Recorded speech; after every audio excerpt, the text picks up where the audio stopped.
지방자치란 처음에 뭐라고 써 있습니까? 주민이 이렇게 써 있죠. 그러니까 지방자치의 주체는 주민이다라고 하는 거는 너무나 기본적인 사실이긴 한데, 사실은 가끔 가다 보면은 이게 계속해서 공부를 하다 보면 지방자치의 주체가 주민이냐 아니면은 조금 이따도 말씀드리겠지만 국회인지 주민인지 잘 모르겠어요. 그러니까 국회 또는 국회의원인지 주민인지가 헷갈린다. 그래서 기초부터 확실하게 하시고 가시는 게 좋을 것 같다. 지방자치의 주체는 주민이고 주민이 결정을 하는 거다라는 거고, 근데 그게 한국 사회의 지금의 구조하고 어떻게 충돌하는지 한번 살펴보시기 바랍니다. 두 번째는 지역의 발전과 주민의 복리 증진을 위해 지방 재정에 의해, 저 부분도 굉장히 중요하죠. 저 말고 이제 이 다음 강의 때 이 지방 재정에 대해서는 굉장히 자세하게 강의를 해주실 텐데, 어쨌든 지방자치라고 하는 것은 돈의 관점 또는 경제적인 관점에서 봤을 때는 지방 재정에 의해서 움직여야 된다라고 하는 거. 근데 뭐 말씀을 드리겠지만 지방 재정의 사정 자체가 그렇게 좋지는 않다. 그 다음에 주민들의 일상생활과 밀접하게 관련된 지역적 사무를 주민 스스로 또는 대표자의 선출을 통해 자주적으로 처리하고 그 결과에 대해 책임을 지는 제도다. 이렇게 설명이 나와 있습니다. 근데 문제는 여기 한번 보시죠. 네 번째, 주민들의 일상생활과 밀접하게 관련된 지역적 사무를 누가 결정해야 된다라는 건가요? 이게 굉장히 중요하거든요. 우리하고 굉장히 밀접하게 관련되어 있는 우리의 일들을 누가 결정한다? 그 지역에 살고 있는 주민들이 결정해야 돼. 이거를 놓치지 않으시면 이제 강의 후반부를 이제 이해하시는데 좀 도움이 되겠습니다. 그리고 주민 스스로 대표자의 선출을 통해 자주적으로 처리한다라고 하는 거. 그래서 주민 스스로 대표자를 선출할 수도 있고, 혹시 대표자가 이제 잘못하면 그 대표자를 선출한 대표자를 사실은 다시 소환할 수도 있고, 그렇게 하는 게 지방자치의 원형적인 모습이다라고 하는 거. 자, 그러면 지방자치라고 하는 거 다시 한번 포인트를 잡으시면 주민이 결정해야 된다. 뭘 결정한다? 지역의 문제를 직접 결정하는 게 지방자치의 본령이다. 이렇게 생각을 해주시면 될 것 같습니다. 자, 그러면 오늘 얘기하려고 하는 것은 지방정부인데, 사실 공식적으로 지방정부라는 말은 우리나라에서 잘 쓰고 있지는 않습니다. 그러면 공식적으로 또는 법에서 얘기하고 있는 지방정부는 어떻게 표현되어 있느냐 하는 건데, 좀 익숙하지 않으시겠지만 지방 뭐라고 써 있습니까? 자치단체라고 써져 있죠. 지방자치단체. 그러니까 지방정부라고 하는 거는 지금 우리나라에서는 학술적으로는 쓰고 있지만 실제 우리나라 구조 내에서 행정체계나 국가 구조 내에서는 쓰고 있진 않다. 지방자치단체, 줄여서 지자체라고 많이 부르죠. 지방자치단체는 정의를 내리자면은 이렇게 되어 있습니다. 일정 구역을 기초로 그 구역 내 모든 주민을 구성원으로 하여 중앙정부로부터 어느 정도 독립된 일정한 자치권을 갖는 단체, 이렇게 정의되어 있거든요. 근데 문제는 이 정의 자체가 좀 이상한 측면이 사실은 있습니다. 학문적으로는 이렇게 정의 내려져 있는데, 문제는 지방자치단체라고 하는 게 기본적으로는 자치를 하는 단체이지 않습니까? 근데 문제는 요 세 번째 줄이죠. 중앙정부로부터 어느 정도, 이 말이 중요해요. 독립되어 있긴 한데 어느 정도 독립되어 있다. 비유를 하자면 이런 거예요. 혹시 자녀분들을 키우시는지 잘 모르겠는데, 자녀분들은 선생님들한테 독립되어 있습니까? 아니면은 속해 있습니까? 대개는 속해 있죠. 근데 자녀분들은 그렇게 생각하시지는 않을 거예요, 아마. 근데 그래서 자기는 독립되어 있다 이렇게 생각할 거고, 중간에 이제 계시는 대학생 분들 정도 되면 나는 독립이야 이렇게 얘기를 할 수 있어요. 근데 문제는 어느 정도 독립되어 있다 하면 이게 독립일까요? 아니면은 종속되어 있는 걸까요? 그렇죠. 그러니까 저게 말은 좋아 독립인데 어느 정도라고 되어 있기 때문에 밀고 당길 수 있다. 내가 어느 정도의 통제권을 행사할 수 있다. 그러면 이걸 누가 행사하느냐 하는 거예요. 누가? 지방자치단체 또는 지방정부에게 누가 행사를 하느냐 했을 때 중앙정부가 통제권을 행사한다라고 하는 부분. 그래서 우리가 오늘이 주제가 지방정부잖아요. 근데 지방정부의 입장에서 봤을 때는 저 지방자치단체라는 용어 자체를 조금 뒤집어서 볼 필요 있다. 또는 다른 각도에서 조금 비판적으로 볼 필요가 있다라고 생각이 듭니다. 그래서 이렇게 한번 문제를 한번 제기를 해봤는데요. 지방자치단체냐? 아니면 지방정부냐 하는 거고, 그 밑에다가 이제 외국어를 조금 써놨는데, 뭐 외국어라기보다는 밑에는 한자를 써놨고, 밑에는 영어를 써놨습니다. 근데 지방자치단체는, 한자로 보면은 지방자치단체예요. 저 한자를 조금 유심히 한번 봐주시면 좋겠습니다.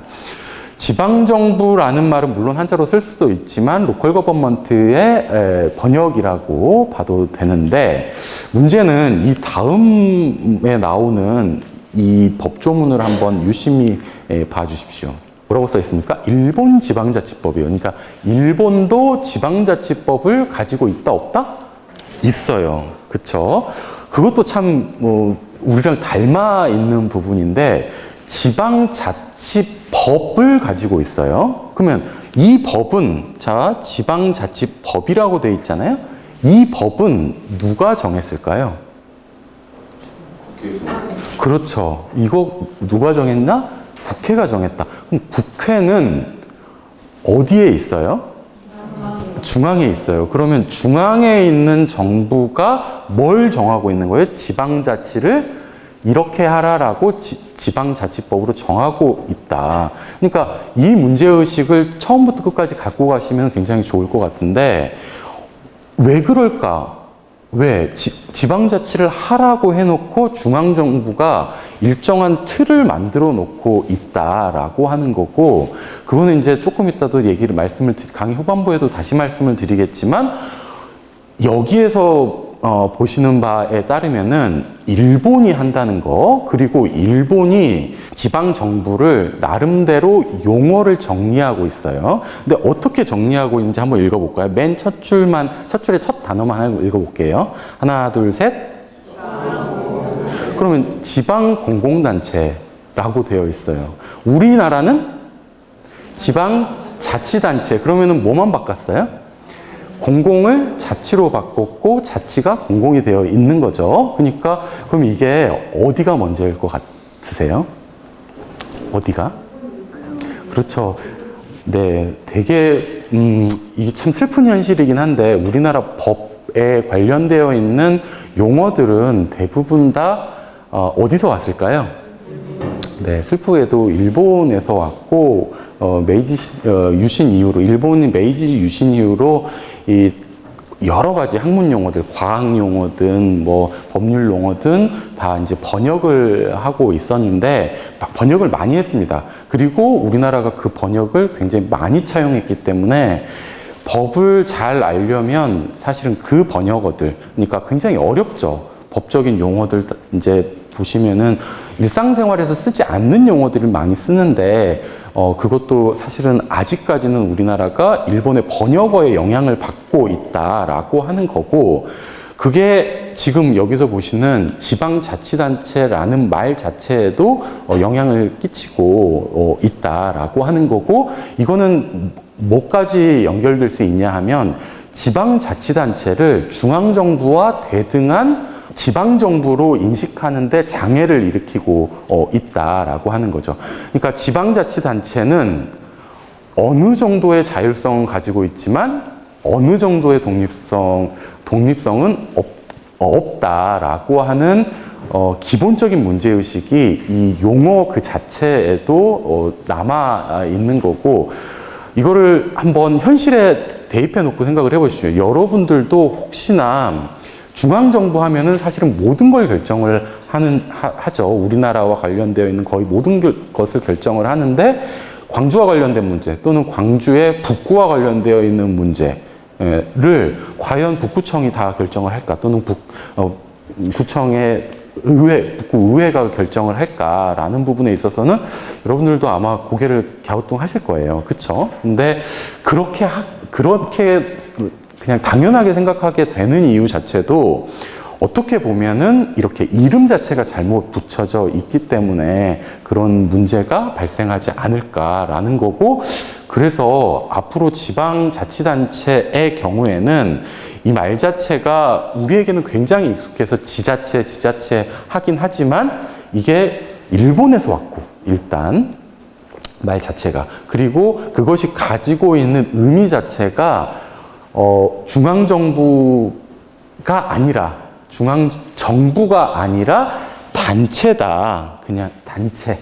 그래서 주민의 복리만 챙기는 그런 단체로만 인식될 게 아니라 스스로 뭔가를 결정할 수 있는 정부로 인식해야 되는 거 아닌가, 이런 생각을 해보게 됩니다. 이 부분과 관련해서 사실 좀 다른 얘기를 해볼 수도 있어요. 정부라고 했잖아요. 정부. 그러면 기본적으로 정부는 그 앞에 빠져 있는 말이 하나 있어요. 단어 자체. 정부 하면 모두가 다 사실은 자치정부예요. 정부라는 말 자체는 이미 그 앞에 셀프, 자치라는 말이 들어있다라고 하는 거죠. 그러니까 중앙정부 하면 모든 것을, 우리나라와 관련되어 있는 거의 모든 것을 결정할 수 있죠. 그것과 마찬가지로 지방정부도 지방과 관련되어 있는 또는 우리와 근접한 일들과 관련돼서는 누가 결정할 수 있다? 다시 누가 결정할 수 있다? 주민이 결정할 수 있다라고 하는 거. 근데 지금은 누가 결정하고 있다? 중앙정부가 또는 중앙에 있는 의회가 국회가 결정하고 있다라고 하는 게 기본적으로는 문제의식입니다. 그래서 정부로 인식해야 된다라고 하는 거고, 그때 만약에 지방정부가 제대로 구성이 된다라고 하면 당연히 아까 지금 자치권을 행사한다고 그랬죠. 근데 그 자치권은 기본적으로는 입법권, 행정권, 사법권 이렇게 나눌 수가 있어요. 입법권, 행정권, 사법권 이렇게 되면은 굉장히 익숙한 말이 나오죠. 익숙한 표현이 아마 생각이 나실 거예요. 예전에 중학교나 고등학교 때 배우시는 삼권분립 이런 얘기가 생각이 나실 거예요. 근데 이게 삼권분립해서 권력이 나눠지나 보다 이렇게 생각을 하시다 보면은 굉장히 중요한 문제 하나를 빼먹는 경우가 있어요. 입법권, 행정권, 사법권은 권력이에요. 다시 말씀드리면 입법권은 뭐예요? 법을 만들 수 있는, 제정할 수 있는 권한이죠. 권력이기도 하고, 행정권은 만들어진 법에 의해서 집행할 수 있는 권한, 사법권은 그런 법을 적용할 수 있는 권한을 얘기를 하는데, 이거 다 권한이자 권력입니다. 근데 문제는 우리가 항상 빼먹고 있는 거는 이 권력이 어디에 나오느냐 하는 거예요. 어디서 나오느냐 하는 걸 빼먹고 가시면 이게 마치 그냥 권력이 그냥 우리 위에서 언제부턴가 계속해서 통제권을 행사하고 있는 것처럼 느끼는데, 문제는 여기 앞에 있죠. 이 권력을 누가 줬냐 하는 부분이에요. 누가 줬어요? 그렇죠. 국민이 줬다라고 하는 거. 그래서 우리 헌법상으로도 당연히 국민이 주권자이고, 그러면 주권을 누가 가지고 있어요? 국민이 가지고 있고, 그 주권자인 국민의 권력을 어떻게 한 거예요? 위임하고 있죠. 위임. 그러니까 원래는 입법권, 행정권, 사법권을 누가 보유하고 있는 거예요? 누가 가지고 있는 겁니까? 그렇죠. 국민이 가지고 있다. 이걸 놓치시면 그 다음 얘기가 굉장히 이해하시는데 곤란해져요. 원래는 누가 가지고 있다? 국민이 가지고 있고, 입법권, 행정권, 사법권도 다 가지고 있다라고 하는 거. 근데 만약에 이 생각에서 출발하시면 지금 한번 내일 당장에 인터넷 신문이나 그냥 종이신문을 한번 보십시오. 과연 지금 주권자인 국민에게 위임받은 권력을 행사하고 있는지 아닌지. 자, 그러면 국민이 보유하고 있는 자치권을 위임했다라고 하는 거고, 어디에 위임했다? 지방정부에 위임했다라고 하는 거죠. 그렇다면 국민이 가지고 있는 입법권을 어디다 주는 게 좋겠습니까? 법률을 만들 수 있는 권한을 어디에다 주는 게 좋을까라는 문제의식이에요. 어디다 주는 게 좋을까요? 했을 때 지금 우리가 당연하게 받아들이는 국민의 대표에게 어떻게 줘요? 국민의 대표가 모여있는 데가 어디예요? 국회죠. 그러니까 국민이 가지고 있는 입법권, 법을 만들 수 있는 권한을 어디에, 어떤 기관에 부여하는 게, 배분해 주는 게 가장 적당할까 해서 찾아보니까 어디에 있다? 국민의 대표가 모여있는 기관이 있네. 그게 국회다 해서 거기다 준 거예요. 그쵸? 행정권은 어디다 줄까라고 생각을 했을 때 우리의 결단은 뭡니까? 우리의 결단은 대통령을 수반으로 하고 있는 행정부에게 줘야 되겠다. 관료들에게 줘야 되겠다. 이렇게 결단을 하고 있는 거죠. 사법권 마찬가지입니다. 법률가 집단 또는 전문가한테 줘야 되겠다 해서 사법권을 법원에다 주고 있다라고 하는 거죠. 그러니까 이게 과거에 로크, 홉스, 루소 같은 그런 옛날에 굉장히 어려운 철학자들, 정치 철학자들이 있었거든요. 그분들이 얘기하고 있는 삼권 분립 또는 권력 분립은 지금 와가지고는 별로 통용되고 있진 않아요. 그쵸? 주민이 보유하고 있는 권력을 위임할 때 어떻게 배분할 것이냐 하는 문제고, 그래서 지방정부 자체도 우리가 구성할 수 있다라고 하는 문제의식 꼭 가져주셨으면 좋겠습니다. 근데 지금까지는 제가 계속 일부러 국민이라고 말씀을 드렸거든요. 근데 여러분들은 지금 국민이시죠? 그쵸? 근데 국민이시기도 하지만, 그러니까 다시 말씀드리면 국적을 가지고 있으시잖아요. 그래서 국적을 가지고 있는 대한민국의 일원이신 건 확실한 것 같아요. 그쵸? 근데 어떠한 정체성도 같이 갖고 계시냐면, 무슨 정체성도 같이 갖고 계신다?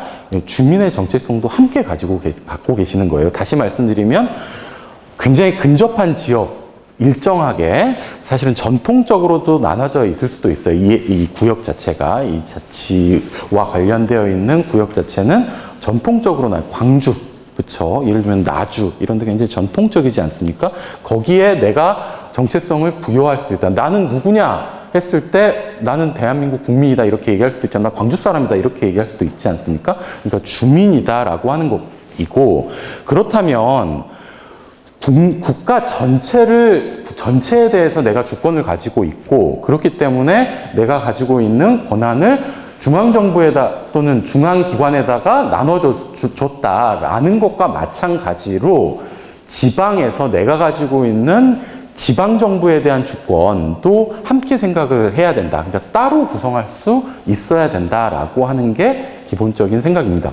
근데 이거는 그래? 우리나라가 그렇게 내가 주민이자 국민이야? 이렇게 생각하고 그냥 당연히 헌법상 국민일 뿐 아닌가? 이렇게 생각하실 수도 있는데, 예를 들면 미국 같은 나라에서는 스테이트 주가 있지 않습니까? 그러면은 캘리포니아 살면 캘리포니아 주의 주민인 거죠. 맞죠? 그리고 동시에 뭡니까?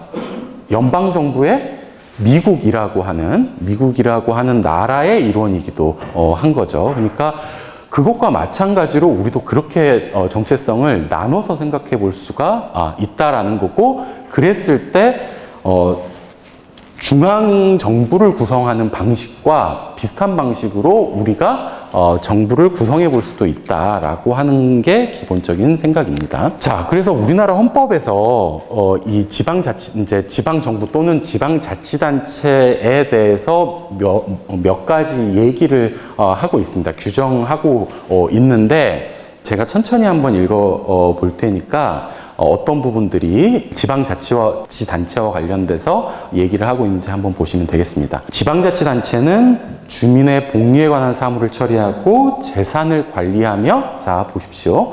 법령의 범위 안에서 자치에 관한 규정을 제정할 수 있다. 굉장히 짧게 규정이 되어 있죠. 이 짧은 데서 지방자치단체의 기능을 크게 세 가지로 얘기를 하고 있습니다.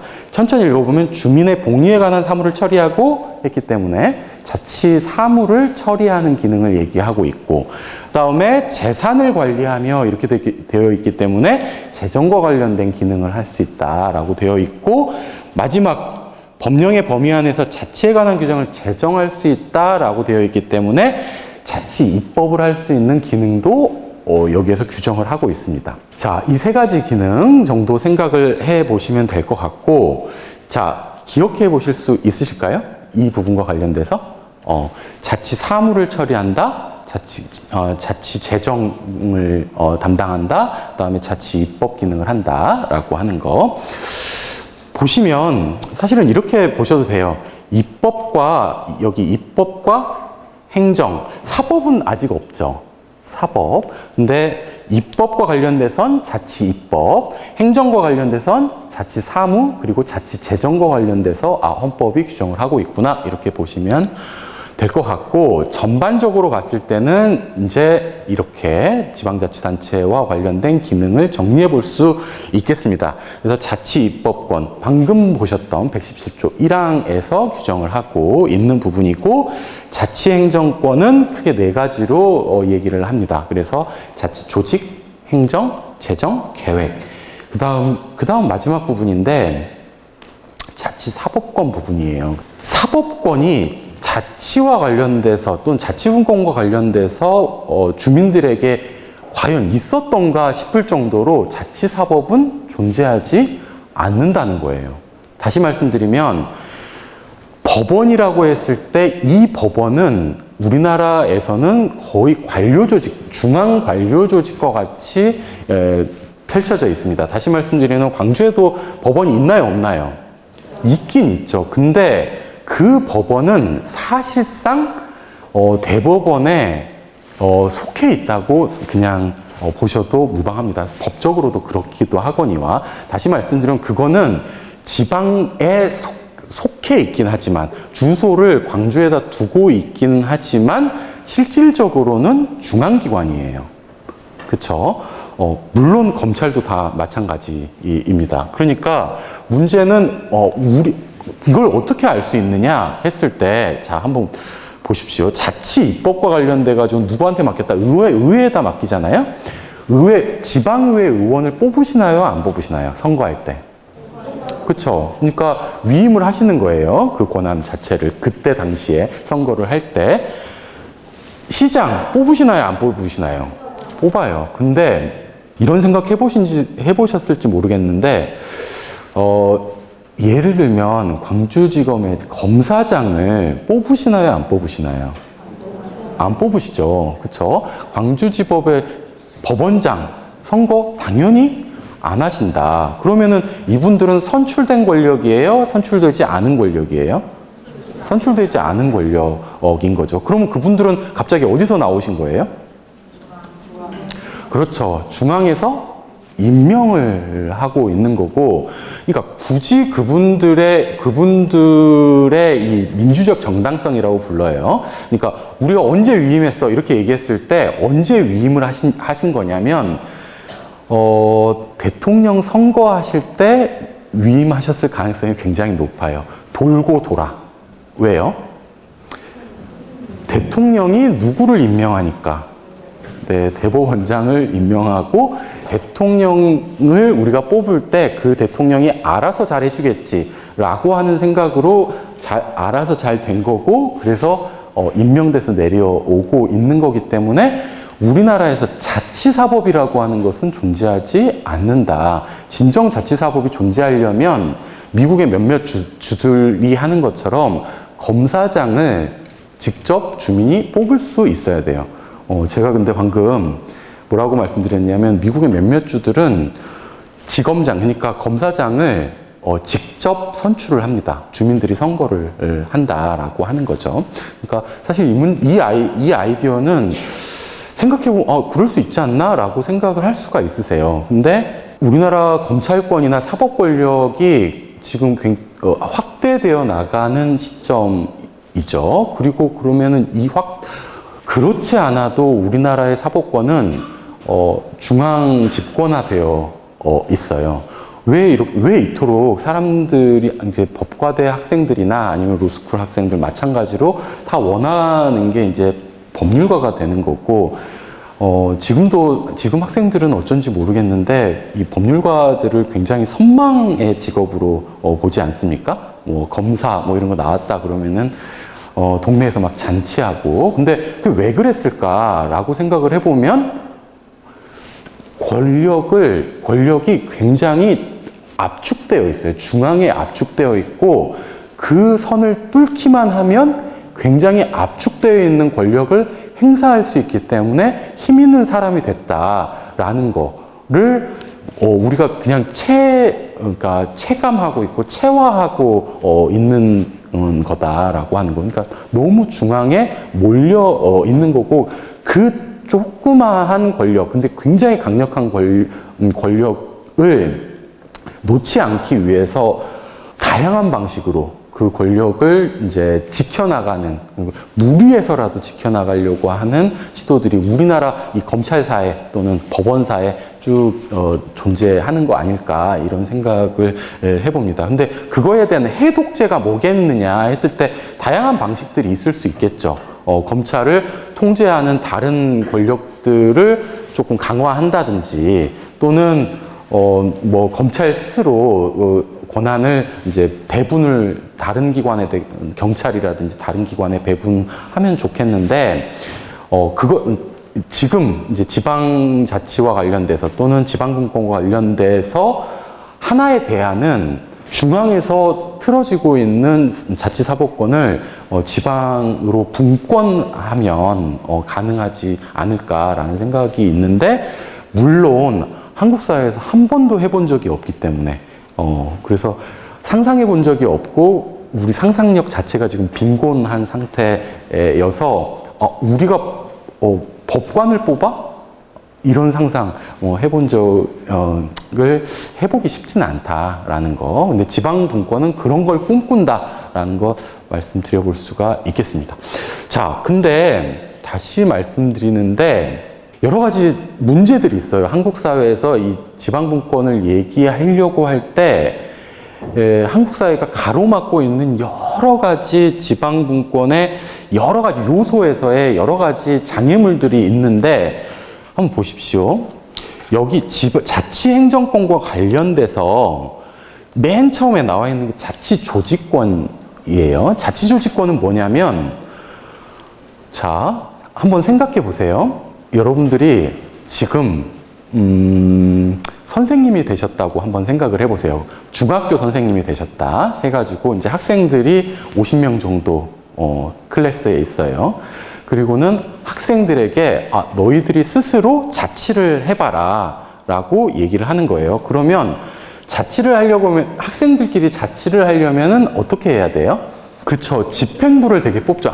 여러분 생각을 해보세요. 이제 뭐 예를 들면 꼭 학교가 아니더라도 여러 가지 사회 모임들을 나가면은 이제 어떻게 해요? 맨 처음에 그 모임을 하려면 뭐 예를 들면 대표를 뽑고 총무를 뽑고 서기도 뽑고 부회장도 뽑고 이렇게 하지 않습니까? 근데 그거를 학생들 스스로 당연히 회장 필요해, 총무 필요해, 회계 필요해 이렇게 정하지 않습니까? 그쵸? 그러니까 자치를 하려고 하면은 그 조직 자체를 누가 결정을 해야 되겠어요? 당연히 그 자치를 행하는 사람이 해야 되겠죠. 그러니까 내가 어떤 조직으로 우리 조직을 이끌어 나갈 것이냐 하는 문제는 그 조직의 형태 자체를 누가 결정해야 된다? 당연히 그 자치를 하는 사람이 결정을 해야 되는데, 문제는 조금 이따도 보시겠지만 누가 결정한다? 우리가 결정하지 않아요. 그러니까 주민이 결정하지 않는다라고 하는 거고, 그래서 자치조직과 관련돼서 가장 핵심적인 질문을 하나 꼽아봐라 했을 때 제 생각에는 여기 네모칸에 있는 이 질문을 놓치면 지방조직과 자치조직과 관련된 모든 문제들이 다 엉클어지는 거 아닐까 생각이 듭니다. 한번 같이 읽어볼게요. 하나, 둘, 셋.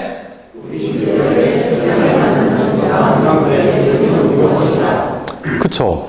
그러니까 예를 들면 산악회를 한다 했을 때는 산악회에 맞는 조직이 있을 거 아니에요. 그래서 예를 들면 산악회를 하려면은 가장 요새 중요한 게 고속버스 잡아야 되잖아요. 그러면은 교통부가 필요할 것 같고, 그 다음에 산을 잘 타려면 장비 이런 것도 해야 되니까 장비부 이런 것도 만들어야 되지 않습니까? 그렇죠? 당연히 산 제일 잘 타시고 카리스마 있으신 분이 뭐 할 수 있다? 회장할 수 있다. 이렇게.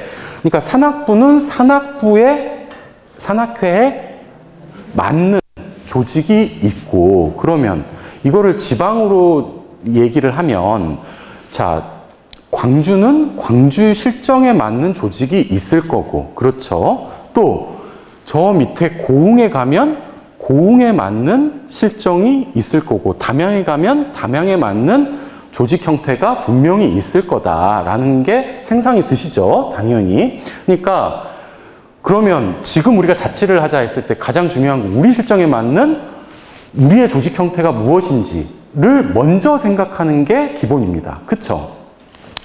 그리고 나서 선택을 하는 거예요. 그러면은 우리가 어떤 형태를 가져갈 것이냐. 이게 이제 행정학과 관련돼서 이제 이런 지방정부의 조직을 이제 교과서적으로 이렇게 설명을 합니다. 기관을 통합할 것이냐, 나눌 것이냐, 절충할 것이냐, 아니면 다른 형태, 주민처형으로 할 것이냐 하는 문제는 누가 정해주는 게 아니라 누가 정해야 된다? 지역 실정에 맞게 지역 주민이 결정을 해야 된다라고 하는 거죠. 근데 문제는 이거예요. 아까 침 읽어보셨던 조항 그 밑에 있어요. 이 문제가 우리나라 헌법에 저 117조 제2항에 보면은 이렇게 규정을 하고 있는 거죠. 2항은 다 같이 읽어볼게요. 굉장히 짧으니까 다 같이 읽어보실게요. 2항입니다. 하나, 둘, 셋. 보시면 지방자치단체 종류는 원래는 누가 정해야 돼요? 그렇죠. 주민이 정하거나 아니면 주민이 뽑은 누가 결정해야 돼요? 그렇죠. 지방의회가 결정하는 게 맞지 않습니까? 그렇죠. 근데 지금 누가 결정하고 있는 거예요? 법률로 정한다 됐기 때문에 법률은 누가 제정하느냐? 당연히 국회가 결정을 하고 있는 거죠. 그러니까 국회의원들 300명이 결정을 하고 있는 거다. 뭐를? 지방의 조직자체, 지방자치단체 종류 자체를 국회의원들이 결정하고 있다라고 하는 거. 다시 말씀드리면 중앙정치, 여의도 정치가 뭐까지 결정하고 있다? 지방정치나 지방자치단체 조직까지도 결정을 하고 있다라는 거고, 지방조직은 그래서 획일적입니다. 지방조직은 획일적이다라고 하는 것은 무슨 말이냐 했을 때 이런 거죠. 붕어빵을 찍었어요. 이 표현이 딱 맞는 것 같아요. 붕어빵은 어떻습니까? 틀에다 놓고 퐁퐁퐁 찍어 나가지 않습니까? 모양이 대부분 다 같죠. 그쵸? 중앙도 국회 있고, 국회 뭐 합니까? 법률 제정을 하죠. 그러니까 법률 제정하는 국회와 대통령을 수반으로 하는 정부가 있죠. 이 구조예요. 그래서 이 국회와 정부가 상호 견제하는 형태로 지금 중앙정부가 구성이 되어 있어요. 그쵸? 근데 이거는 중앙정부가 그렇다는 거고, 그러면 다시 말씀드리지만 지방은 지방조직의 형태가 다양할 수 있잖아요. 그쵸? 굉장히 다양한 지방자치단체들이 우리나라에 존재하고 지역도 있고, 그렇기 때문에 다양한 형태가 나올 수 있는데 우리나라는 지방자치단체 전체가 어떤 형태다? 이런 형태다. 똑같다. 지방의회는 어디를 붕어빵 찍은 겁니까? 국회를 찍은 거다. 그러면 지방행정부, 우리 지자체장, 광주시장 하는 거, 지방자치단체장 하는 것도 사실은 뭐의 축소판이다? 대통령의 축소판이다. 이렇게 생각을 하시면 됩니다. 그래서 지방의회와 지방행정부가 상호 견제하도록 하는 요 형태로 만들어져 있다. 그럼 누가 만들었냐 했을 때 헌법이 뭐라고 얘기했나? 법률로 정한다. 이렇게 했고, 그래서 법률이 정하고 있는 거예요. 그렇죠. 우리나라 지방정부 조직은 전체적으로 이렇습니다. 그 지방자치단체라고 하죠. 지방자치단체가 이런 식으로 나눠져 있습니다. 가끔 헷갈리시는 분들이 있으셔서 지방특별자치도는 어디예요? 이제 많이 가보셨죠? 제주도는 지금 2006년부터 법률이 제주특별법이 제정이 돼서 특별자치도로 되어 있어서 일반도가 하고는 조금 구분됩니다. 광역시는 아시죠? 여기가 광역시고, 특별자치시가 있는데 여기가 네, 잘 아시는 세종이고, 그다음에 특별시는 당연히 서울이 특별시죠. 사실은 너 특별해 하면 어때요? 너 특별하다, 스페셜하다 그러면은 굉장히 뭔가 우월한 느낌이 나지 않습니까? 서울은 그래서 특별하다는 게 굉장히 우월적 지위를 가지고 있고 실제로 수도 역할을 하고 있죠. 그리고 그 밑으로 이제 보시면은 어떻게 되어 있습니까? 이제 시군이 있을 수 있고, 그 다음에 자치구가 있을 수 있죠. 광역시 밑에 당연히 구가 있을 수 있지 않습니까? 여기가 북구죠. 그러면은 자치구로서 북구가 있을 수 있는데, 광역시 밑에 뭐도 있을 수 있어요? 군이 있을 수 있네요. 광주 광역시에 군이 있나요? 광주에는 군이 없어요. 대전광역시도 아마 못 보셨을 거예요. 근데 다른 데는 있어요. 예를 들면, 네, 인천에는 뭐가 있나요? 강화군, 또 뭐 옹진군 뭐 있는 것 같고, 부산에도 있죠. 기장군이 있고, 또 대구광역시도 있죠. 달성군, 네, 맞습니다. 그러니까 이런 식으로 광역시 밑에도 광주와는 조금 다른 자치 단체가 있을 수 있다라고 하는 거. 도 밑에도 당연히 구는 있을 수 있는데, 시도 있을 수 있다라고 하는 거. 그리고 그 밑에 이제 우리가 잘 아는 읍면동 이런 것들이 있는데, 여기 지금 사각형으로 써져 있는 부분, 사각형에 이제 가둬놓은 것들 있잖아요. 뭐 특별자치도, 뭐 요 위에 있는 시, 군 이런 것들은 지방자치단체 맞습니다. 포인트는 자치예요. 지방자치단체가 맞고, 그래서 독립적으로 뭔가 행정을 할 수가 있는데, 그 밑으로 가시면 이거는 자치단체가 아니라 행정계층이에요. 쉽게 말씀드리면 여기 시나 군, 자치구는 선거에 의해서 뽑아요. 근데 그 밑에 행정계층으로 내려가기 시작하면 뽑지 않고 임명합니다. 그러면은 한번 보세요. 제주도는 자치단체가 몇 개예요? 제주도는 한 개예요. 그러니까 제주도 자체가 하나의 자치단체이고, 근데 그러면은 이런 생각 해보실 수 있지 않아요? 제주도 가시면은 공항이 어디로 떨어져요? 제주시가 있잖아요. 그러면은 제주시장이 있을 텐데, 그분들은, 그쵸, 특별자치도 도지사가 임명하는 행정시장입니다. 그리고 당연히 서귀포시도 있다 그러면 마찬가지. 그러니까 헷갈리시면, 그러니까 여기에 시가 있다 그래가지고 이 시하고 헷갈리시면 당연히 안 되시겠다. 여기에 구가 있다 그래서 여기 자치구의 구랑 헷갈리시면 안 되겠다 하는 건데, 제가 이 PPT를 왜 보여드리냐면 이렇게 많아요. 우리나라에서 자치단체라고만 해도, 행정계층 다 빼고 자치단체라고만 해도 요 밑에 있는 이 시 있잖아요. 75개 정도 되지 않습니까? 군도 82개, 자치구도 69개, 다 따져보면 그렇다는 거죠. 그래서 굉장히 많은데, 그러면은 이렇게 많은 자치단체가 모양이, 형태가 같을까 다를까 했을 때 같을까요, 다를까요? 다르면 참 좋겠는데, 다시 말씀드리자면 붕어빵을 찍어서 같게 만들었다. 어떤 형태를 가지고 있다? 이런 형태를 똑같이 가지고 있는 거죠. 이런 형태, 지방의회와 지방행정부로 나누어져 있는 형태. 그래서 서로 대립하는 형태를 가지고 있다는 게 지금 문제의식입니다. 그러니까 다양하게 지방구성, 특히나 여기에서 보시면 이 우리나라 지방자치단체의 경우에는 지방자치단체 장 쪽이 힘이 더 셀까요? 아니면 의회가 더 힘이 셀까요? 어디가 더 셀 것 같으세요? 그러니까 광주시로 하면은 광주시장이 세나요? 광주시 의회가 세나요? 시장이 훨씬 세죠. 그래서 그거를 이제 강시장형이라고 부르는데 스트롱하다는 거죠. 강하다라고 하는 거. 그것도 중앙정부하고 거의 같아요. 우리나라는 기본적으로 대통령제입니까? 의원내각제입니까?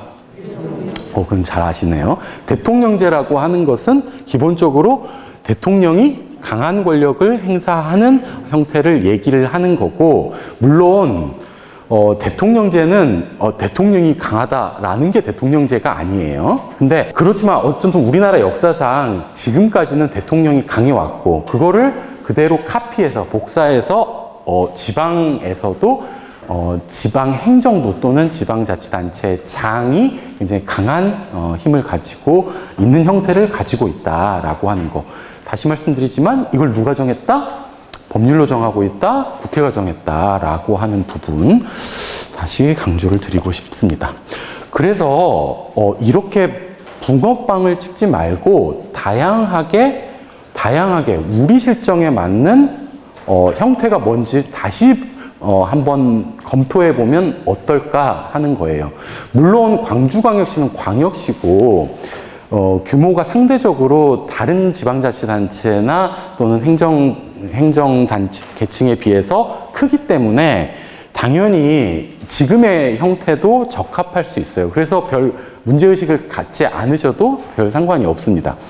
근데 예를 들면 지금 인구가 급속도로 줄고 있어서 지금 지방 소멸이 얘기가 되고 있지 않습니까? 사실 이쪽 부분도 문제가 심각하죠. 예를 들면 김제 같은데 또는 또는 담양군 같은데 또 지금은 그래도 나주 뭐가 생겼다고 제가 얘기를 듣긴 했는데, 나주 같은 경우에도 지방 차원에서는 지방이 계속해서 유지가 될까 싶을 정도로 인구가 계속해서 줄고 있어요.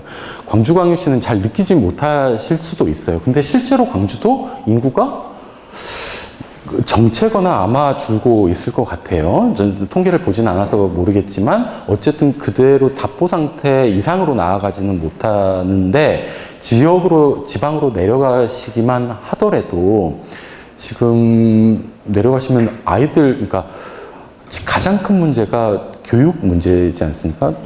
초등학교 같은 경우에는 학생이 몇 명 없어요. 그쵸? 이 근처도 용봉초등학교가 제가 있다고 알고 있는데, 용봉초등학교에 전교생이 몇 명 되는지 확실하진 않지만 굉장히 줄어들었다는 거. 한 20년 전만 하고 비교만 해보시더라도 얼마나 줄었는지 그냥 확인을 해보실 수 있으실 거예요. 그러니까 이게 전국적인 현상이고, 그렇다면 지방의 사정과 당연히 서울의 사정 또는 경기도의 사정은 같습니까? 다릅니까? 다르고 행정적으로든 입법적으로든 다른 식으로 대응을 해야 된다라고 하는 건데, 우리는 지금 어떻게 하고 있냐?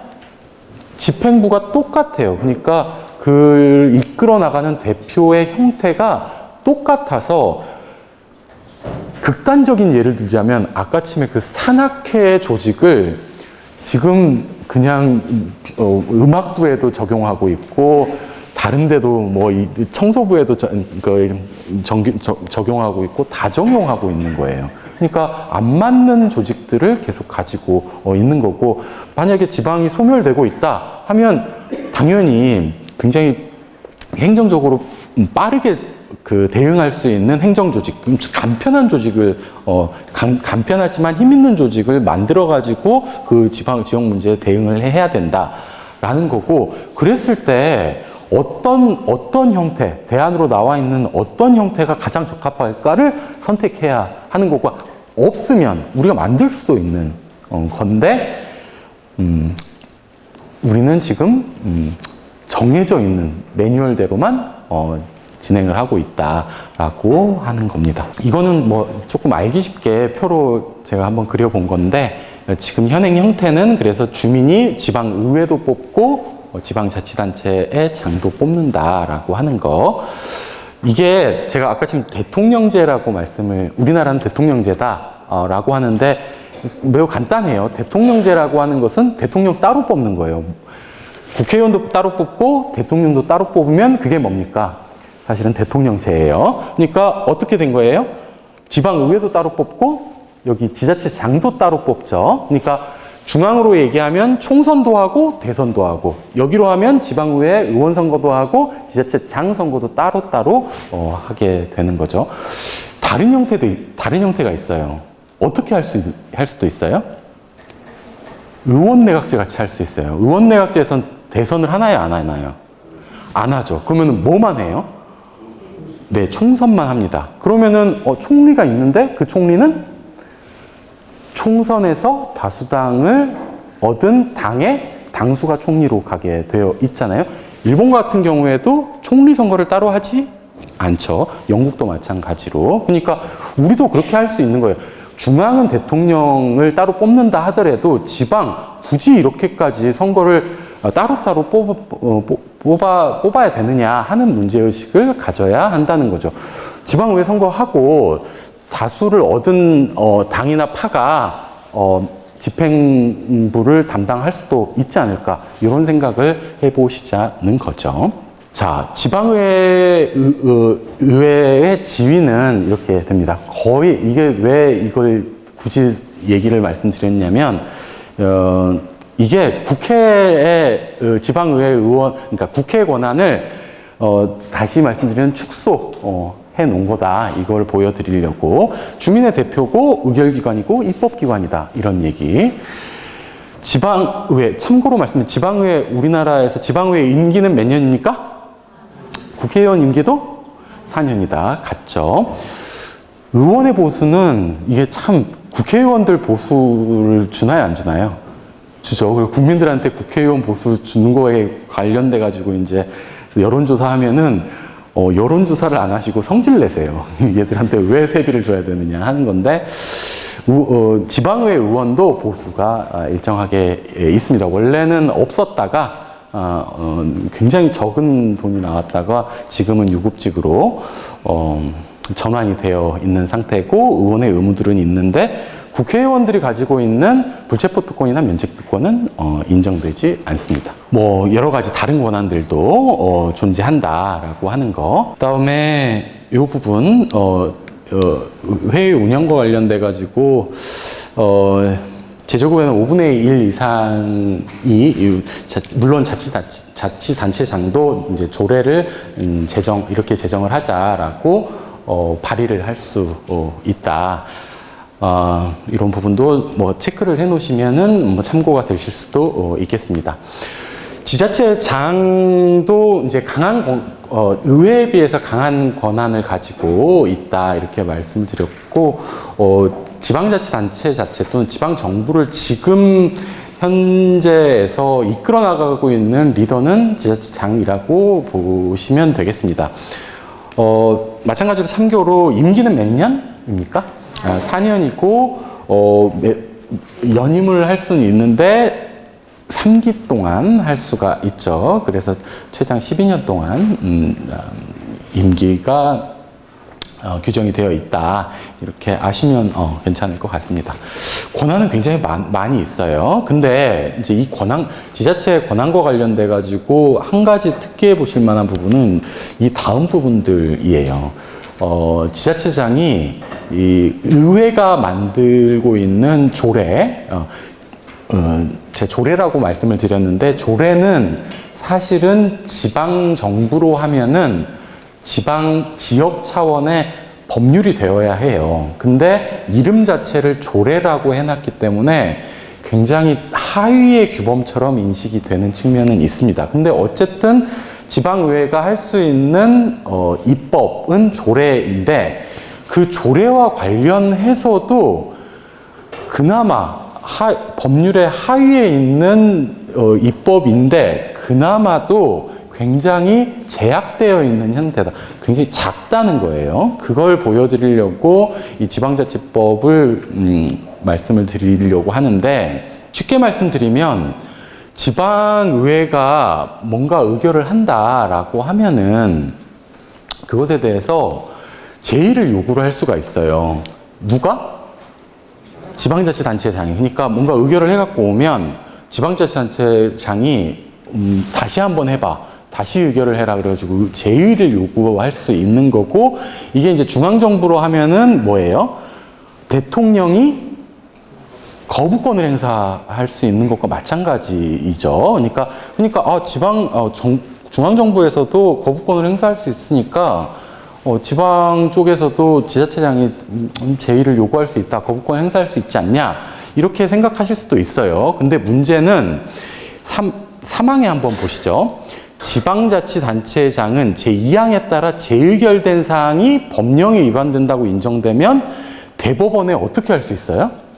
소를 제기해 볼 수가 있어요. 그러니까 쉽게 말씀드리면, 자, 한번 의결됐어 해가지고 거부를 한번 하죠. 근데 지방의회 쪽에서 그래, 아니야, 우리 이대로 할 거야 라고 해가지고 재의결했죠. 그러면은 그게 관철이 되면 좋은데 한 번 더 할 수 있다는 거예요. 지방자치단체장은 아예 어딨다? 대법원에 소를 제기해 볼 수 있다라고 하는, 지방자치단체장의 입장에서 봤을 때는 굉장히 강력한 권한을 가지고 있다라고 하는 거.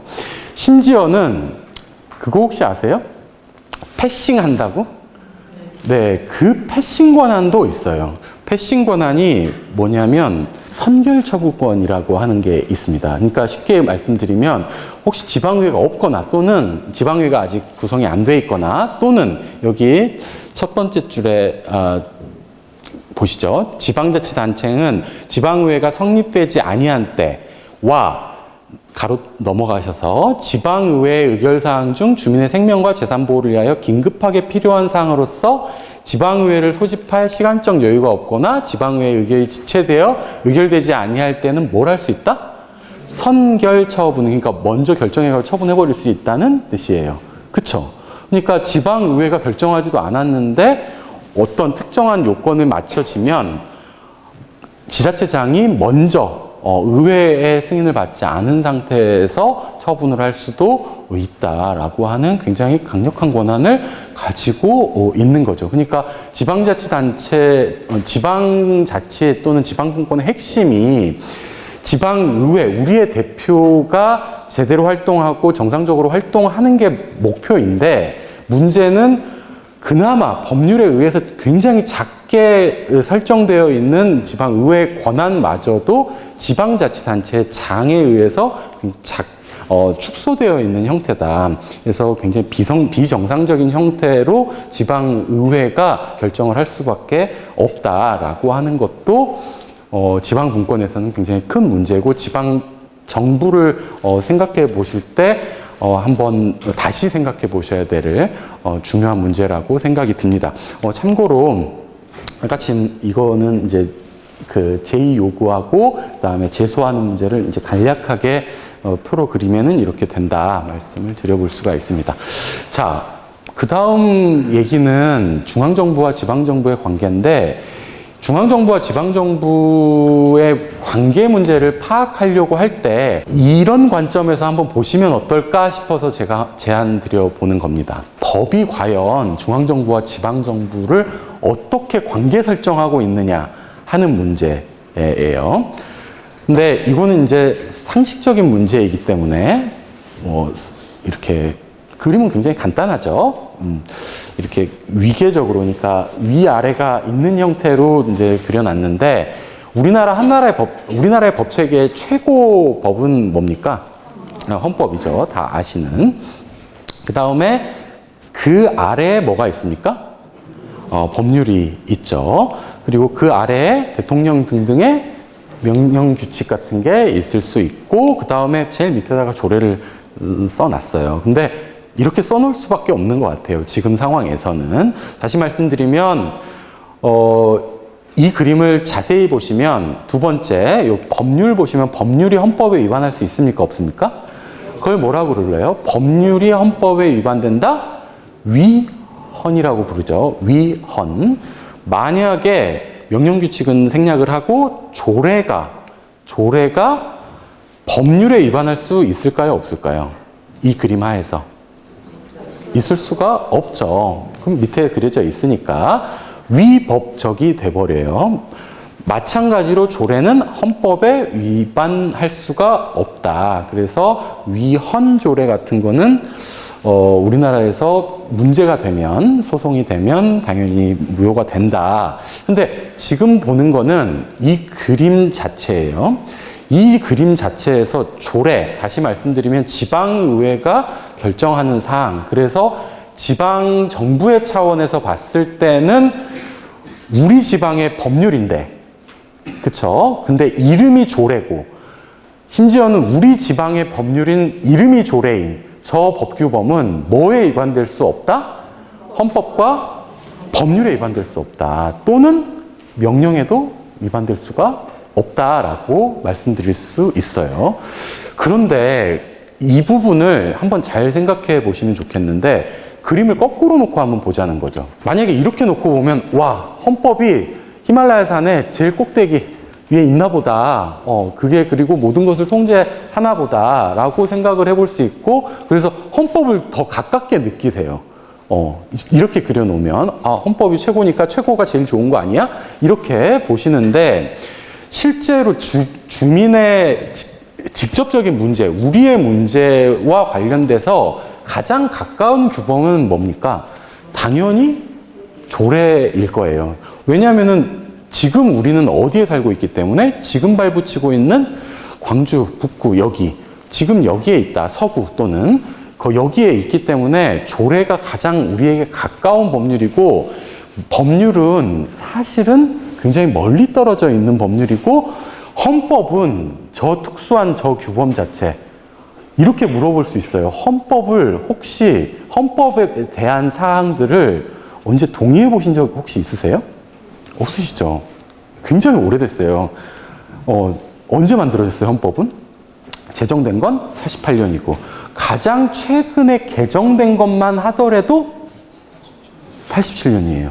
이제 30년이 넘어가고 있는 굉장히 오래된 법률이고, 그래서 저변을 형성하고 있긴 하고, 기본이 되고 있긴 하지만, 우리랑 가장 가까운 법률은, 가장 가까운 법규범은 조례인데, 왜 우리는 조례를 가장 하위 규범으로 놓고 헌법 또는 헌법을 정점으로 하는, 또는 법률이 모든 것을 결정하게끔 하는 구조로 우리가 지금 살고 있느냐 하는 거죠. 쉽게 말씀드리면 우리의 문제를 조례로 결정하지 않고 법률로 결정하고 있다라고 하는 게 문제의식이에요. 그래서 이런 상상을 해보시면 어떨까 하는 건데, 중앙정부, 그래, 너희들도 뭘 할 수 있다. 헌법도 만들 수 있고, 법률도 만들 수 있고, 명령 만들 수 있고, 너희도 다 그 하위 법규문을 다 만들 수 있다. 그러면 지방정부도 헌법을 만들 수 있느냐, 또는 법률을 만들 수 있느냐 하는 문제의식도 가져볼 수가 있는 거죠. 근데 이렇게 그려놓고 지방정부와 중앙정부는 대등한 관계에 있다라고 이제 말씀을 이렇게 드려보면 상상이 잘 안 돼요. 상상이. 왜, 뭐가 제일 상상이 안 되냐 하면, 헌법을 어떻게 만들어? 이렇게, 얘기가 돼요. 헌법이 뭐예요? 주권자의 기본적인 결단이에요. 나는 앞으로 우리 공동체, 우리 조직을 이렇게 결정하겠다라고 가장 밑그림을 그리고 있는 게 헌법이에요. 그렇다면 중앙정부도 당연히 그릴 수 있다. 그런데 어디도 그려볼 수 있다? 지방정부도 그려볼 수 있다라고 하는 거고, 추상적으로 말씀드려서 조금 그렇긴 한데, 구체적으로 말씀드리면 미국 같은 경우에 헌법이 하나예요? 아니에요. 미국 같은 경우에는 연방헌법도 있지만 무엇도 있어요? 지방헌법이 있어요. 그 지방헌법의 이름이 뭐예요? 주헌법이죠. 그쵸? 그러니까 주헌법이 있고 연방헌법이 있는 것처럼 지방정부도 헌법을 만들 수가 있다라는 거. 처음 그림을 기억하시는지 모르겠지만 지방자치의 기본은 뭡니까? 주체가 주민이죠. 주민이 우리 공동체의 문제를 결정하려고 할 때 우리 공동체의 기본적인 법규범을 누가 결정할 수 있다? 주민이 스스로 결정할 수도 있는 게 지방자치예요. 지방자치가 극도로 발달하면 가장 먼저 요구해야 될 거는 뭘 요구해야 된다? 헌법을 만들 수 있어야 된다라는 거를 요구할 수 있어야 된다는 거죠. 근데 헌법이 이제 너무 먼 얘기 같으시면 법률을 한번 보시면 됩니다. 법률을 우리가 만들 수 있느냐 하는 문제. 근데 이것도 잘 상상이 안 돼요. 심지어는. 왜? 법률은 당연히 누가 만든다? 국회가 만든다. 이런 상상을 이렇게만 고착이 딱 고정이 되어 있기 때문에 광주시 의회가 만들 수 있느냐? 딱 물었을 때 조금 머뭇거리게 되는 거죠. 그래서 지금은 어떻게 되어 있느냐? 우리나라에서 중앙정부는 다 해요. 그쵸? 근데 지방정부의 경우에는 그 위의 법규범들을 사실은 만들 수 없고 조례로만 만들 수밖에 조례까지만 만들 수 있게 어떻게 보면 불구의 형태로 지방정부가 구성이 되어 있다라고 하는 거고 그게 법규범의 전반적인 형태를 봐도 그렇다라고 하는 거죠. 근데 이런 게 어디에서 가장 잘 보여줄 수 있냐? 그러면 지방자치법의 저 22조예요. 지방자치법 제22조. 사실은 지방분권과 관련돼서 법체계 전체에서 가장 문제가 되고 논쟁이 되는 법조문을 하나 골라봐라 하면은 저 지방자치법 제22조를 꼽아볼 수가 있어요. 근데 특히나 조례와 관련돼서 제가 한번 천천히 읽어볼 테니까 지금까지 들으셨으면 저 지방자치법의 저 22조의 문제점들이 바로바로 드러나요. 지방자치단체는 법령의 범위 안에서 그 사무에 관하여 조례를 제정할 수 있다. 지방자치단체는 중간 빼고 뭘 제정할 수 있어요? 조례를 제정할 수 있는데 문제는 그 앞이죠. 어떤 단서가 붙어 있어요? 법령의 범위 안에서. 저 법령이라고 되어 있는데 법률과 명령이에요. 그렇다고 보면 조례를 제정하는데 제정할 수는 있어요. 지방자치단체가. 근데 어디 틀에서만? 법률의 틀에서만. 그쵸? 법률의 틀에서만 만들고 벗어날 수는 없다. 더 큰 문제는 그 두 번째 문장이에요. 다 같이 읽어볼게요. 하나, 둘, 셋. 다만 주민의 권리 제한 또는 의무 부과에 관한 사항이나 벌칙을 정할 때에는 법률에 위임이 있어야 한다. 자, 여기 문제가 뭔지는 아시겠죠?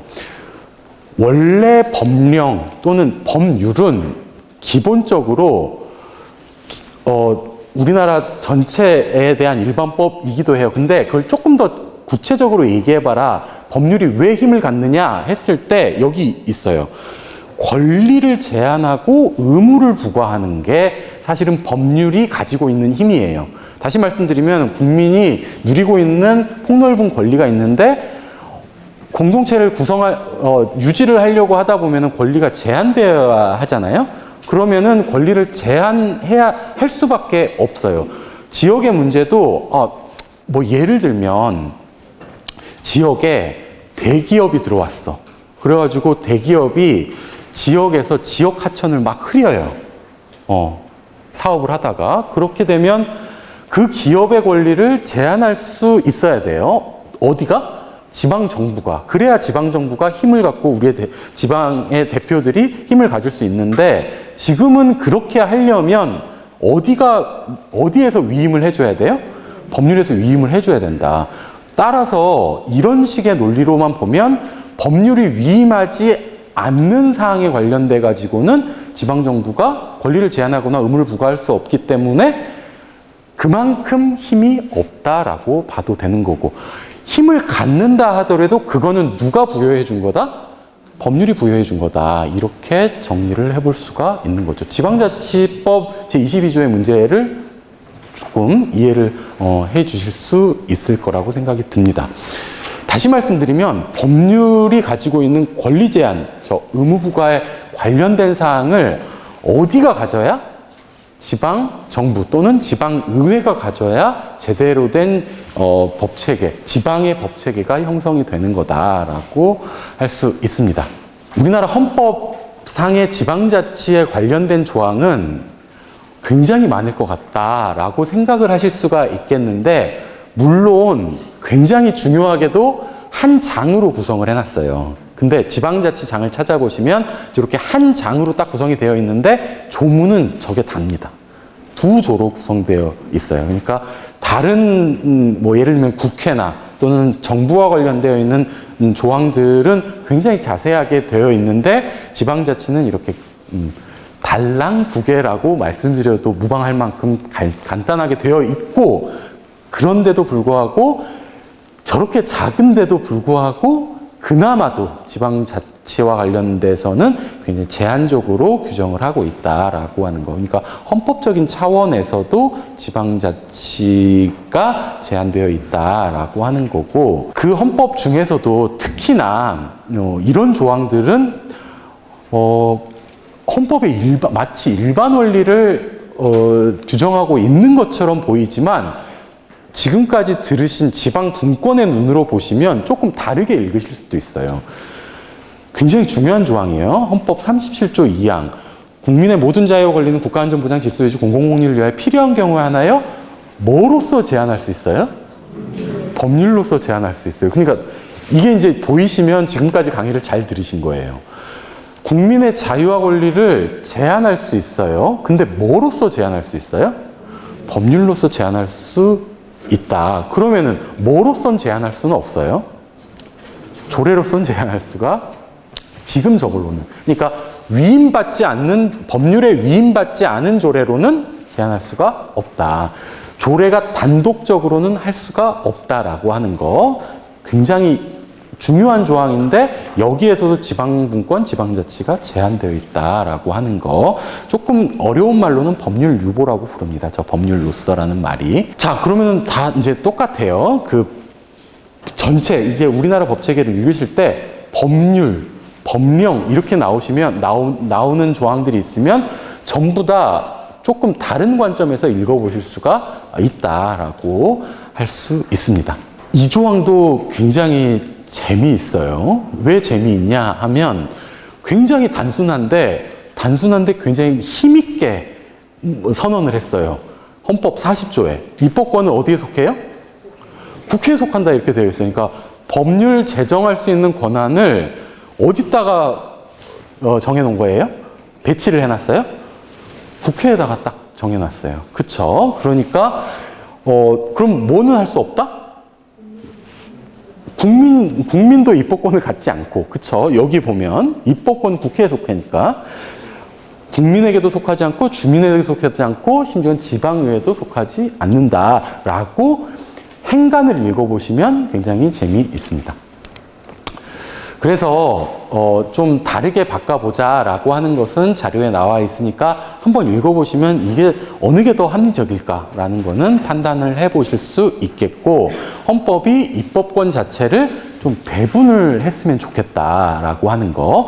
그래서 국가가 국가적인 사무, 예를 들면 국방과 관련된 부분은 광주에서 할 수가 없겠죠. 그러면은 당연히 징병의 문제라든지 또는 국방과 관련된 문제들은 국가가 할 수 있고, 근데 지방만이 할 수 있는 여러 가지 문제들은 지방이 전속적으로 입법을 하도록 하고, 혹시 그 중간에 있는 사항들은 국가와 지방정부가 좀 경합할 수 있게 할 수 있는 게 있게 입법권을 배분하면 어떨까라고 하는 거고. 근데 사실 지금까지 말씀드린 게 제가 이제 너무 당연하게도 지방정부가 입법권을 행사해야 된다, 막 이제 이렇게 말씀을 드리면은 이제 당연하다고 생각하실 수도 있어요. 근데 문제는 이겁니다.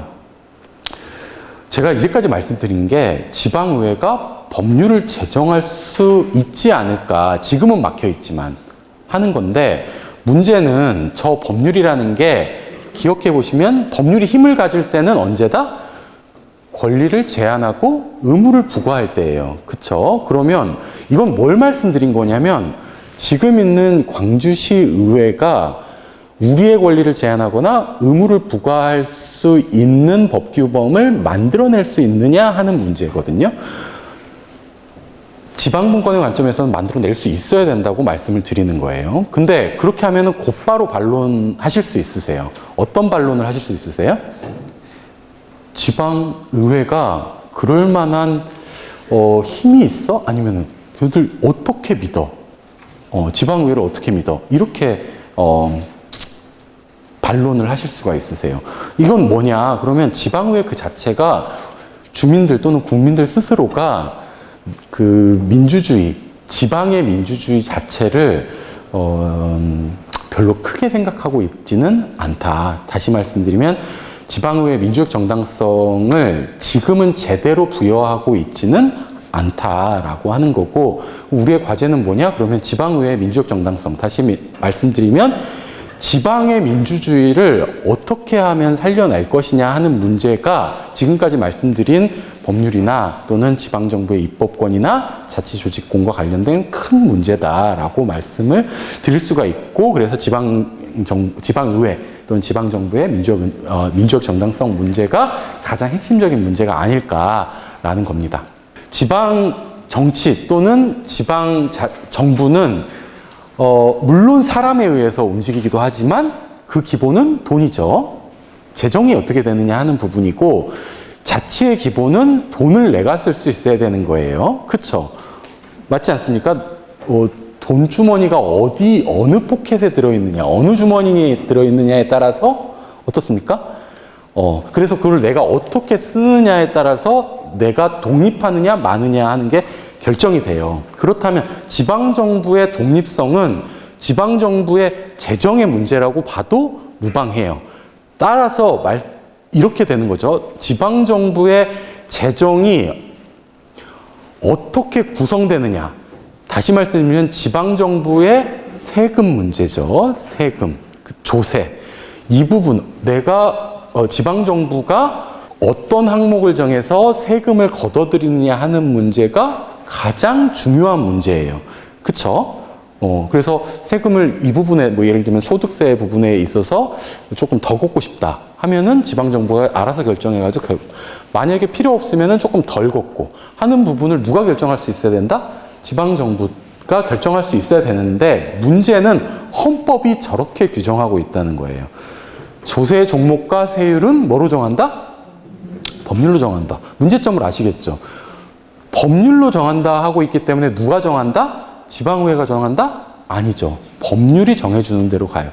말은 굉장히 좋아요. 조세 법률주의. 근데 저거는 지금까지 우리의 도구마일 수는 있지만 앞으로 우리의 도구마가 되어서는 안 된다라고 하는 거고, 저거 바꾸려면 헌법 바꿔야 돼요. 물론 지금까지도 다 바꿔야 되지만 특히나 조세와 관련된 부분도 저 헌법 조항 때문에 지방의회가 세목이나 세율 자체를 법률이 정하는 대로 거둘 수밖에 없다라고 하는 거고, 지방재정과 관련돼서도 이제 들으시겠지만 국세 대 지방세 비율이 8대 2예요. 그래서 지방자치를 흔히 자조적으로 이할자치라고 부릅니다. 이할자치. 자치는 그냥 타율 정도 되는 거예요. 그러니까 굉장히 작죠. 그래서 지자체가, 그러니까 지자체가 법률이 정해주는 대로 이제 세원을 거둘 수밖에 없고, 그냥 사실 받는다고 봐야 돼요. 중앙정부에. 그렇기 때문에 뭘 절약을 하거나 할 그 동기가 안 생겨요. 그러니까 이제 선심성 정책을 쓴다든지 쓸데없는 곳에다가 이제 세금을 낭비하는 문제가 여기에 있을 수밖에 없다. 마지막입니다. 아까 지금 말씀드렸지만 지방자치 또는 지방분권의 문제는 지방의 민주주의 문제고, 우리가 신뢰할 만한 정부를 우리 지역에 설치하는 문제예요. 그쵸? 설치하고 조직해서 운영하는 문제인데, 문제는 그래서 지방선거, 가장 기본적으로는 민주주의의 가장 기본인 선거가 지방자치적으로 운영이 되어야 하는데 문제의 핵심은 어디에 있느냐 하면 혹시 지방선거 하시면 이제 투표용지를 자세히 보시지 않으시고 아마 찍으시는 게 대부분이실 거예요. 그래서 누구를 뽑으시는지 잘 몰라요. 기본적으로는. 사실 그것도 굉장히 큰 문제입니다. 무관심한 문제. 근데 제도적으로 더 문제는 뭐냐? 그러면 지방의회 의원을 뽑는데도 불구하고 그 지방의회 의원이 기본적으로는 공천을 받아와야 돼요. 어디에? 당에. 근데 그 당은 중앙당이에요? 지역당이에요? 중앙당이에요. 그러면은 결국에 이 공천이 이루어지는 장소는, 그러니까 다시 말씀드리면은 공직 후보자 또는 지방의회 의원의 후보자들은 어디가 추천해 줘야 합니까?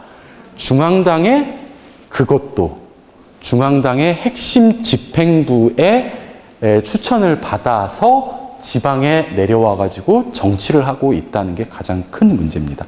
선거를 그렇다면 지방의회 의원들의 목표는 뭐예요? 다음 선거예요. 의원들은 언제나 다음 선거인데 다음 선거에서 지방의 책임성을 높이고 지역 주민들에게 열심히 할까요? 아니면은 중앙당에 가서 열심히 로비할까요? 네. 공천에 공천을 받아야만 차기 선거에 오기 때문에 중앙에 선을 댈 수밖에 없는 가장 근본적인 문제가 있고 지방의 민주주의는 여기에서 제도적인 패착이 있다라고 하는 거. 문제를 여기서부터 출발해 보면 어떨까 하는 문제를 얘기해 보고 싶습니다. 지방을 위한 선거는 무엇인가? 감사합니다.